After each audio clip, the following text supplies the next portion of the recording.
The recording was on. Okay, Ji. Then the appointment of the CEO and other executive members is basically the responsibility of the board, and then planning for the succession of the senior executives and the board members. As we have discussed, that there is basically a requirement by law that a person cannot serve as independent or non-executive director on any company for more than 3 terms, and one term is for 3 years. It means that a person can serve as a non-executive director on a company's board for maximum period of 9 years in a go. तो अगर for example already 8 years हो चुके हैं, तो board of directors have to do the succession planning that after the ninth year who would take their position. Then the appointment of the various committees like audit, remuneration, and the executive committees. So, who are the people who would basically serve on these committees? From the Code of Corporate Governance, it is a requirement that these committees, majority or representation of these committees should be of independent directors, especially the one who is chairing these committees. The chairperson or chairman of these committees must be an independent director. Then advisory function, they provide the guidance to the senior management and the management of the business organization. They must know that what else is happening in the world. Executive directors are only looking after the affairs of the business organization. They may not be aware of the different operations that are going on the international level or within the other organizations. But since you are engaging some people who are not from your company, rather they are taken on board because of their professional expertise or because of their experience. So they may have the exposure of working with different multinational organizations. They have served on the board of different companies which are operating on the international or the global level. So they can come up with that experience and they can share their experience with the existing board members. Then providing a different perspective that the executive directors are only concerned with the, you can say, the protecting and safeguarding the interest of the controlling shareholders or the majority shareholders of the business organization. Whereas the board of directors as a whole, including the non-executive directors, they should provide them the perspective that it's not only the responsibility of the management of the board to protect the interests of the shareholders, rather they should protect the interests of all the stakeholders of the business organization. And then the specialized input on the specific areas, having the expertise on a specific area, they can come up with their specialized input. For example, the a person who is a tax expert, he can give his or her input regarding the tax matters of the business organization or the board of directors. The existing board members or the management of the company may not have any legal advisor among them, any person who has expertise in the corporate law. But if you have taken on board a person who has the expertise in the, you can say, the corporate law, he basically can give you the expert opinion or specialized input in that particular area. Then the after these advisory functions, there are certain tools available to make the board more effective. One is basically the composition of the board. The way you formulate a board would make it more effective or ineffective जो है ना उसमें, जैसे हम पहले भी बता चुके हैं कि for example if you are only taking people on the board, ठीक है, which all of them are executive directors, तो ऑटोमेटिकली वो जो बैलेंस ऑफ पावर जो है वो खत्म हो जाएगा. अगर एक ही एरिया के सारे लोग हैं, इंजीनियरिंग फर्म है, सारे के सारे इंजीनियर्स ही उस पर ले लिए जो है ना उसमें, तो उसमें जो है जो बाकी जो एक्सपर्टीज रिक्वायर्ड हैं आपकी बिजनेस ऑर्गेनाइजेशन से रिलेटेड, तो वो you won't be able to get that. Then independence on the board, you must ensure that there must be certain independent director on the board who can give their unbiased, ठीक है, opinion regarding the affairs of the business organization. Then there could be subcommittees जो कि हम पहले discuss कर चुके हैं कि board members may not have the ample time available to dig down the detailed information about the matters or the decisions which are presented on the board. But these subcommittees would help them to have the detailed work. So the subcommittees will perform the detailed work. then the report can be submitted to the board of directors on which they can take the different decisions. And they can take external help where necessary, जो भी हम बात कर रहे हैं कि for example एक company के अंदर सारे के सारे टैलेंट्स नहीं हो सकते और होने भी नहीं चाहिए। फॉर एग्जांपल आपने क्या करनी है, एक बिल्डिंग जो है उसको जो है वो कंस्ट्रक्ट करना है, उसकी अप्रूवल देनी है। तो अब उसके जो बिल्डिंग का जो स्ट्रक्चर है या जो बाकी जो उसके साथ जो एसोसिएटेड मैटर्स हैं, तो maybe civil engineer would be more expert in deciding कि जी कि ये इसका लेआउट क्या होना चाहिए जो है ना उसमें। तो अगर आपके जो बोर्ड ऑफ डायरेक्टर्स के अंदर कोई ऐसा सिविल इंजीनियर नहीं है, तो there is nothing bad in taking advice from them या टेकिंग हेल्प फ्रॉम देम, उनको जो है ना वो लिया जा सकता है। And governmental intervention, some time ये होता है कि गवर्नमेंट की जो इंटरवेंशन है वो बोर्ड के जो मैटर्स हैं, बोर्ड के जो डिसीजंस हैं, उनको क्या कर रही होती है, जो है इफेक्ट कर रही होती है। जी को सेंस। जी सर। सर मेरा ये सब कमेटीज के हवाले से था कि जी सब कमेटीज बेसिकली एक्सपर्ट ओपिनियन अपने बोर्ड को दे देती है कि ये ऑप्शंस हैं, ये फैक्ट्स हैं जो अवेलेबल हैं, और ये ऑप्शंस अवेलेबल हैं जिसके ऊपर आप सिलेक्शन कर सकते हैं, और बोर्ड उसके ऊपर अपना जो भी ब्रेनस्टॉर्म करके उसके ऊपर डिसीजन दे देता है। तो जी कल को अगर एडवर्स कोई उसका आता है तो क्या जो कमेटी है जी उसको भी चैलेंज किया जा सकता है कि उन्होंने क्या रैशनल था उनका, और यानी उनकी रिकमेंडेशन को भी चैलेंज किया जा सकता जी, गुड गुड जो है ना वो क्वेश्चन। उसमें primary responsibility basically lies with the board of directors, since they have delegated their power to the subcommittees. Now they are also responsible, but they have the secondary responsibility. ठीक है जी। है? बिल्कुल ठीक है सर। तो उसको वो they would also be liable. देखिए ना, अब ऐसा अगर आप ये बिल्कुल इसको ये कर दें कि वो काम वो करेंगे, वो रिकमेंड भी करेंगे, लेकिन वो रिस्पॉन्सिबल नहीं है, तो डू यू थिंक कि they would perform their work effectively? they would even least they would be least bother about this thing जो है ना। So why to have this detailed work when there is no जो है ना, there are no consequences associated with the bad work, तो why to do it? तो उन्हें तो नहीं करना जो है ना उसमें। लेकिन अगर आप सारे का सारा फंदा ही उनके गले डाल देंगे कि ये काम तो तुमने करना है, लेकिन अगर कुछ गलत हो गया तो फिर तुम्हारी खैर नहीं, तो who would take that responsibility? तो उस असल कंडीशन में के सर अंदर। जी जी असल में सर ये भी होता है ना कि यानी जो नॉर्मल ब्यूरोक्रेटिक सिचुएशन है, डिसीजन मेकिंग प्रोसेस है, उसमें भी यही है कि नीचे से जो रिकमेंड होके आती है जी उसी को आगे कंटिन्यू कर दिया जाता है कि जी एज रिकमेंडेड बाय फलाना, तो वो दैट इज अप्रूव। तो वो फिर वो जो रिस्पॉन्सिबिलिटी है वो शिफ्ट हो जाती है। तो कल जी। को आपने कहीं पे अगर कोर्ट में इस चीज को डिफेंड करना हो और उसमें बाइसनेस और इस तरह के एलिमेंट्स को आपने हाईलाइट करना हो, तो उस पॉइंट ऑफ व्यू से मैं देख रहा था कि किस तरह रिस्पॉन्सिबिलिटी यानी इस फॉर्मुलेशन में फिक्स होती है। उस उसमें जो है वो primary responsibility board of directors की ही रहेगी। देखिए ना, they should be vigilant enough. देखिए हमने वो जो स्किल केयर ड्यूटी वाली बात की थी कि जो बोर्ड ऑफ डायरेक्टर के इंडिविजुअल मेंबर्स हैं वो अपना काम जो है ना वो प्रॉपरली उसको करें। अब फॉर एग्जांपल अगर सब कमेटीज ने कुछ रिकमेंड भी कर दिया था, तो बोर्ड ऑफ डायरेक्टर्स का ये काम था ना कि उसको वैलिडेट करते कि ये जो चीज़ है ये ठीक हुई थी या नहीं हुई थी जो है ना उसमें। हाँ, अब एक कॉन्टेक्स्ट एक और भी आ सकता है, एक कॉन्टेक्स्ट और भी उसमें है। फॉर एग्जांपल इस तरह से है कि आपने, आपकी ऑर्गेनाइजेशन ने इस तरह से किया है कि कोई एसेट प्रोक्योर करना है जो ना, ठीक है, ये एसेट प्रोक्योर करना है, या फॉर एग्जांपल कोई पीस ऑफ लैंड परचेज करना है या कोई बिल्डिंग परचेज करनी है। और प्रोसीजर ये कहता है कि उसकी क्या होनी चाहिए, इंडिपेंडेंट वैल्यूएशन होनी चाहिए।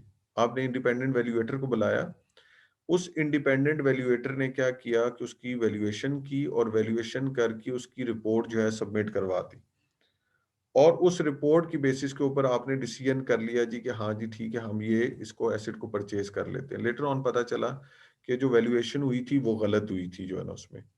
ठीक है, तो अब प्रोसीजर ये कहता है कि आपने किसी इंडिपेंडेंट वैल्यूएटर को बीच में जो है ना इन्वॉल्व करना है और उससे वैल्यूएशन करवा के डिसीजन लेना है।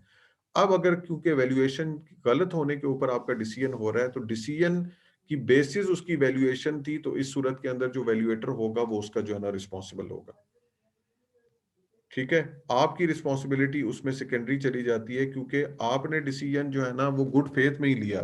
कि अगर उस मार्केट की जो है ना, जो उसने वैल्यूएट करके बताया, तो उसने कहा जी कि इसकी टोटल वर्थ बनती है लेट्स सपोज 340 मिलियन, आपको मिल रही है 300 मिलियन की, तो टेक्निकली 40 मिलियन का आप क्या कर रहे हैं, प्रॉफिट अर्न कर रहे हैं, तो आप गुड फेथ के अंदर के बिजनेस को ये प्रॉफिट हो रहा है, आपने उसकी बेसिस के ऊपर डिसीजन कर लिया। Later on that prove to be wrong, कि उसने जो वैल्यूएशन की थी वो गलत थी, वो 340 मिलियन की नहीं, उसकी तो वर्थ ही टोटल जो है ना 200 मिलियन बनती थी, तो 200 मिलियन का एसेट आपने 300 मिलियन में ले लिया। So now it's not your negligence, that negligence was on the part of the evaluator. So he would be held responsible for that, primary responsibility उनकी है। ठीक है। सर ये क्लॉज जो है जो ये वैसे इंडेमनिफिकेशन की क्लॉज होगी कि वो जो जो कंसल्टेंट है वो इंडेमनीफाई करेगा अपने एम्प्लॉयर को, तो बिल्कुल ये सही। यानी बाय पार्ट होनी चाहिए कॉन्ट्रैक्ट के अंदर ना। जी बिल्कुल ऐसे ही है, बिल्कुल ऐसे ही है। देखें, अब वही है ना कि प्रोसीजर जितने थॉरली ले डाउन होंगे और प्रोसीजर जितनी उन चीजों को जो है ना वो कैटर कर रहे होंगे, उतना जो है ना चांसेस ऑफ एरर या जो प्रॉब्लम है वो मिनिमाइज हो जाएंगे। और जितना ले डाउन प्रोसीजर जो है ना वो क्लियर होगा, तो वहां पे डायरेक्टली ये जो है ना वो मेंशन होगा कि किसकी रिस्पॉन्सिबिलिटी है और कौन उसके लिए क्या होगा, लायबल होगा जो है ना उसमें। और अगर वो अपनी पावर डेलीगेट कर देता है, तो उस डेलीगेशन की केस के अंदर भी जो है लायबिलिटी किस हद तक जो है ना वो डेलीगेट होगी जो है ना उसमें। ठीक है। लेकिन जो सब कमेटीज का वो पार्ट है, तो बेसिकली सब कमेटीज में भी एक्चुअली बोर्ड मेंबर्स ही जो है ना वो उसका पार्ट होते हैं। सिर्फ ये है कि सारे का सारा बोर्ड उसमें शामिल नहीं होगा, चंद लोग जो है ना उसके अंदर जो है ना वो शामिल होंगे, तो वो एक एक्सपर्ट ओपिनियन उनके साथ जो है ना वो शेयर कर देते हैं, बट बोर्ड रिस्पॉन्सिबिलिटीज ले दे जो है ना उसमें। तो देर आर सर्टेन वेज जिसमें आप अपने आप को सेफ गार्ड कर सकते हैं। One is the vote of dissent, आपने वोट ऑफ डाइसेंट दे दिया, अब आप जो है ना उसमें कंसर्न नहीं है। लेकिन अब अनफॉर्चुनेट ये भी है ना, एक बंदा अपने आप को बचाने के लिए हर चीज में वोट ऑफ डेसेंट दे देता है, कि जो अच्छा काम होना है उसमें भी वो कह देता है कि नहीं नहीं नहीं ये चीज नहीं करना है। तो that is also bad, that is not the way out. तो जहां आप समझते हैं कि that thing has to be taken, और मतलब based on your sound judgement, based on your experience, that is good, तो you should go with that decision जो है ना उसमें। तो लॉ, अगर अनलेस और अनटिल आपका वो फ्रॉडुलेंट इंटेंशन प्रूव नहीं होती, लॉ आपको जो है ना उसके अगेंस्ट बाइंडिंग नहीं करता जो है ना, as simple as that. Otherwise तो बेचारे बोर्ड ऑफ डायरेक्टर जाते कहाँ पे जो है ना उसमें। अब देखे ना, हर चीज का फंदा अगर बोर्ड ऑफ डायरेक्टर्स के गले पड़ रहा है, तो who would like to become the board of directors. जी शाहिद साहब आप कुछ। एग्जैक्टली। सर ये जो हम एवेल्युएटर की बात कर रहे हैं कि अगर उसकी एवेल्युएशन जो है वो रॉन्ग निकलती है तो फिर वो रिस्पांसिबल जो है ना प्राइमरी रिस्पांसिबल उसके पास आ रिस्पांसिबिलिटी उसके पास आ जाती है जी और बोर्ड ऑफ डायरेक्टर सेकेंडरी पे चले जाते हैं। तो क्या ऐसा नहीं है कि सर आप जो एक बंदे से या एक ऑर्गेनाइजेशन से एवेल्युएशन करवा रहे हैं तो आप उसको वेरीफाई या वैलिडेट करवाने के लिए किसी और से काउंटर चेक या काउंटर उसकी कंफर्मेशन भी करवा लें? देखिए, मैं वही कह रहा हूँ ना कि ये तो डिपेंड करता है ना प्रोसीजर के ऊपर, कंपनी का प्रोसीजर क्या है जो है ना उसमें। कंपनी का प्रोसीजर ये है कि you will hire one consultant, और उस कंसल्टेंट से आप क्या करेंगे जो है ना, वैल्यूएशन करा लेंगे जो है ना उसमें। ठीक है। अब अगर आप, वही वाली बात है ना कि अब फिर बात तो वही चली जाती है कि अगर अच्छा होगा तो फिर तो डिसीजन ये है ना कि जो उस बंदे ने कहा था वही चीज हमने मान ली। अगर उसको आप रीचेकिंग के लिए किसी और के ऊपर चले जाते हैं, तो फिर दोबारा से फी पे करेंगे, और दोबारा फी करने के बाद अगर उस कंसल्टेंट का भी ये डिसीजन आता है कि यही करना चाहिए, तो आपके ऊपर तो ये ब्लेम आ जाएगा कि यार आपने तो ये पैसा वैसे ही जाया किया दूसरे कंसल्टेंट का, जब पहले ने ये बात कर दी थी ये करना है, तो उसको रीवेरीफाई कराने की जरूरत ही क्या थी आपको। ठीक है। असल प्रॉब्लम ये है ना कि जब चीजें ठीक हो रही होती हैं वहां पे तो हर कोई क्रेडिट लेने के लिए तैयार होता है। प्रॉब्लम कम जब वो चीजें खराब होती हैं, दूसरी साइड के ऊपर जाती हैं। आप देखिए नोकिया की example, Nokia was the market leader, ठीक है, सेलुलर इंडस्ट्री के अंदर बेताज बादशाह था जो है ना उसमें। विंडोज बेस्ड वर्जन के ऊपर they were selling their cell phones as hot cakes जो है ना उसमें। एंड्रॉयड आया, देवर द मार्केट लीडर, ठीक है। अब देखें, देवर ऑलरेडी रूलिंग द मार्केट, तो दे माइट हैव थॉट कि व्हाई टू चेंज। ठीक है ना, जब ऑलरेडी आपकी एक चीज बिक रही है तो क्यों। आप सुजुकी मेहरान को देखें, 1989 में पहला मॉडल आया, 2000 ये 18 या 19 में जाके जो है ना उसको बंद किया। और मेरे ख्याल में इस पूरे टाइम पीरियड में शायद उसके वो जो ब्लैक बम्पर्स आते थे उसको उन्होंने कलर्ड जो है ना वो बम्पर्स चेंज करने के अलावा शायद कोई इतना बड़ा उसमें चेंज नहीं लेके आए। वही शेप ऑलमोस्ट जो है ना उन्होंने 30-40 साल जो है ना वो चलाई है, because it was selling. And when they change its shape जो है ना उसको खत्म करके मेहरान को ऑल्टो पे लेके आए, तो एक माइंडसेट ही जो है ना वो चेंज हो गया। तो सम टाइम वो चेंज आपको ले डूबती है जो है ना उसमें, ठीक है, कि पीपल उसको, जो लोग हैं उसको एक्सेप्ट ही नहीं करते। तो they might have the same realization कि if we move from the window based version to Android, maybe the acceptability of the consumer would change.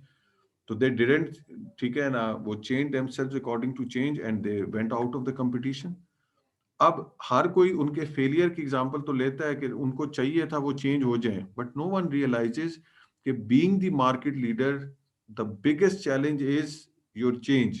कि ऑलरेडी जिस चीज की बेसिस के ऊपर आप मार्केट लीडर बने हैं उसको क्यों चेंज करेंगे आप सबसे अच्छी क्वालिटी प्रोवाइड करते हैं जिसकी वजह से आप जो है ना वो टॉप सेलिंग ब्रांड बने, तो आप अपनी क्वालिटी पे नहीं कंप्रोमाइज करना चाहते। लेकिन अनफॉर्चुनेटली जो है ना इमिटेटेड प्रोडक्ट्स के आने की वजह से क्या हुआ कि लो प्राइस प्रोडक्ट्स की वजह से आने की वजह से हुआ कि मार्केट शेयर आपके हाथ से निकल गया। तो बाद में लोग अगर आपको लान तान करें कि भाई आपको क्या था, आप अपनी क्वालिटी कम करते, लो प्राइस पे जो है ना बेचते, और आप अच्छे जो है ना वो पैसे कमा लेते, कम से कम बिजनेस से तो आउट ना होते। But you stick with your on जो है ना वो अंडरस्टैंडिंग, विद योर ओन जो है ना वो you can say competitive advantage के you are the best quality provided. अब उसके बावजूद अगर नहीं सरवाइव कर पाए मार्केट में तो व्हाट कैन यू डू। तो ये भी तो हो सकता था कि क्वालिटी पे कंप्रोमाइज करते तो मार्केट से आउट हो जाते, और नोकिया एंड्रॉयड पे जाता तो ये भी हो सकता था कि एंड्रॉयड के अंदर उसकी एक्सेप्टेबिलिटी ना होती और वो तब भी मार्केट से आउट हो जाता। तो ब्लेम ये होता कि जो आपकी कोर कंपिटेंसीज थी विंडो बेस्ड वर्जन उसको छोड़ा है तो आपका बेड़ा गर्क हो गया। तो किस पागल ने कहा था कि इसको छोड़ के इस पे चले जाएं। तो देर इज ऑलवेज जो है ना वो चांस के जी के ऐसा नहीं है कि एक बंदे से करा लिया है तो अब अगर दूसरे से कराएंगे तो वो वैलिडेट हो जाएगा। हो सकता है उसने भी हाँ में हाँ मिला दी और बाद में डिसीजन गलत हो गया, तो अब क्या करेंगे। तो फिर ये सोचेंगे कि तीसरे चौथे से करा लेते। तो you have to set a certain limit जो है उसमें। जी अमजद साहब। Sir, there are a lot of questions you are being answered. I'm sure हमारे भी काफी doubts निकल रहे हैं साथ साथ, but they are very helpful हमारे जो doubts हैं और बाकी चीजों को clear करने में. I would like to just ask you one question that is regarding कि dissenting note of any of the board member ये क्या minutes of the meeting के अंदर mention होता है, बिल्कुल और अगर वो कंपनी जो है किसी अपने मफाद इंटरेस्ट की वजह से इसको नहीं करती, तो इसमें पाकिस्तान के एनवायरनमेंट के अंदर does that board member has the power to refer the case to SCCP के जी ये वाली चीज तरह हुई है और उसके अंदर वहां से उसको असिस्टेंस इस कंटेक्स्ट में जो है ना मिल सकती है। देखिए पहली बात तो ये है कि the board is bound to record the minutes as it is जो है ना उसमें जो जिसका जो है ना ओपिनियन है that has to be recorded. तो अगर किसी का डाइसेंट नोट है तो that has to be incorporated. Second बात यह है कि जब मिनट्स बन जाते हैं तो उसके बाद उसकी अप्रूवल के लिए जितने भी बोर्ड मेंबर्स होते हैं उनमें सर्कुलेट होते हैं कि वो उसको साइन कर दें कि ये मिनट्स हैं। तो इफ यू थिंक कि जो dissent note has not been incorporated तो आप एक काम ये कर सकते हैं उसको साइन ना करें। तो that is again a dissent from your side के लेटर ऑन अगर वो कोई चीज ऐसी आती भी है तो you can simply tell them क्योंकि ये मेरे जो कमेंट्स हैं इसमें इनकॉर्पोरेट नहीं हुए थे इस वजह से मैंने इसको साइन नहीं किया। या you can also mention a note with your signatures कि despite of the fact that this thing has to be done, क्योंकि ये नॉर्मली होता ये है कि जब मीटिंग हो जाती है तो मीटिंग में कुछ टाइम दिया जाता है 1 वीक 2 वीक, और वो जो है और जितने भी बोर्ड मेंबर्स हैं उनको ये कहा जाता है कि उनका अपना जो ओपिनियन है अगर उसमें जो है ना कोई चीज करना चाहते हैं शेयर तो वो सेंड कर दें लेट्स सपोज कंपनी सेक्रेटरी को, ताकि वो मिनट्स ऑफ मीटिंग का पार्ट बन जाए। अब उस टाइम पीरियड में अगर आपने अपना डाइसेंट नोट जो है ना सेंड कर दिया है तो that has to be incorporated. और अगर वो नहीं इनकॉर्पोरेट किया गया तो obviously you have this option that you should not sign the minutes. तो वो आप उसकी जो है ना रिस्पॉन्सिबिलिटी में नहीं है। और फिर भी अगर ये होता है कि आपने मिनट्स भी साइन नहीं किया और डाइसेंट नोट भी जो है ना वो नहीं किया और बाद में भी आपको जो है ना उसको रिस्पॉन्सिबल बनाया जा रहा है, तो ऑब्वियसली जो है ना you have the room available कि जिसमें आप ये प्रूव कर सकते हैं कि you were not a part of that decision जो है उसमें। जी कुसैन साहब। सर ये जो मिनट्स ऑफ मीटिंग है ये बेसिकली कंपनी सेक्रेटरी की रिस्पॉन्सिबिलिटी है कि वो रिकॉर्ड करेगा। और जी। उसको प्रोड्यूस करेगा और सर्कुलेट करेगा। जी। अभी इसमें कोई इस तरह की प्रोविजन है कि यानी उसका किस तरह कोई प्रोसेस है कि वो किस तरह रिकॉर्ड करेगा, क्योंकि एक मीटिंग हो रही है, वो एक लंबी मीटिंग है जी। और जी। उसके बाद उसको आफ्टर थॉट्स भी हैं और बाकी चीजें उसने रिप्रोड्यूस करना है। जी। जी। तो वो किस तरह इस चीज को इंश्योर किया जा सकता है कि ये वही चीजें कहीं इसी के ऊपर यानी डिबेट ही ना शुरू हो जाए कि ये जी। मैंने नहीं कहा था, ये क्यों था। हाँ, ये हो जाता है कई दफा, ये पर्सपेक्टिव आ जाता है। एक तो ये है कि वो साथ साथ मिनट्स जो है ना वो ले रहे होते हैं कि जो इंपॉर्टेंट सारे डिसीजन हो रहे हैं, जो चीजें हो रही हैं, उसको वो इनकॉर्पोरेट कर रहे होते हैं उसमें। अगर फॉर एग्जांपल किसी का डाइसेंट नोट आया है, देखें, अगर तो चीज एग्रीमेंट में चल रही है वो तो क्लियर है कि एजेंडा पॉइंट ये था, इसमें ये एग्रीड हो गया जो है ना उसमें। ज्यादा पॉइंट ऑफ कंसर्न ये होगा कि 10 लोगों में से एक ने उसके ऊपर डाइसेंट नोट दिया है, तो ही शुड ले डाउन के जी के इस पर्सन की ये रिजर्वेशन थी। सेकेंडली, मैंने आपको बताया ना कि मिनट्स जो मीटिंग हो जाती है उसके बाद फॉर्मली एक प्रोसीजर होता है कि 10 से 15 डेज का टाइम दिया जाता है, जिसके अंदर जितने भी मेंबर्स हैं वो अपने जो भी उस मीटिंग से रिलेटेड जो उनके कमेंट्स होते हैं वो कंपनी सेक्रेटरी को जो है ना वो क्या कर देते हैं, फॉरवर्ड कर देते हैं कि भाई इस एजेंडा आइटम से रिलेटेड, फॉर एग्जाम्पल आपने ये लिखा कि एग्रीड है, एग्रीड है, एग्रीड है, बट एजेंडा आइटम नंबर 4 जो है ना, ठीक है, it is, ठीक है ना, not agreed because of the fact that my point of view is that this would harm the reputation of the business organization, आपने भेज दिए। now the company secretary is responsible कि वो जो minutes आपने उसको भेजे हैं या आपने जो comments भेजे हैं उनको minutes के अंदर क्या करें, incorporate करें। लेकिन एक टाइम पीरियड है, इसको 15 डेज का टाइम पीरियड है, 15 डेज के अंदर आपने उनको रिस्पॉन्स नहीं किया तो now legally he is not bound to incorporate your comments, क्योंकि अगर वो जो मिनट्स के अंदर डिसाइड हुए भी होते हैं मीटिंग के, तो ऑब्वियसली बात, वो अपनी बात है, 100% तो चीज नहीं रिकॉल हो सकती। तो आपके ऊपर रिस्पॉन्सिबिलिटी थी कि आपने जो भी आपके कमेंट्स हैं वो उनको सबमिट करवाने थे और उनकी सबमिशन की बेस के ऊपर फाइनल मिनट्स जो है ना वो बनने थे जो है ना उसमें। अगर वो आपने नहीं किए तो इट्स योर रिस्पॉन्सिबिलिटी, और अगर आपने कमेंट्स कर दिए और उन्होंने इनकॉर्पोरेट नहीं किए, now he would be responsible जो है ना उसमें। ठीक है, तो आपके पास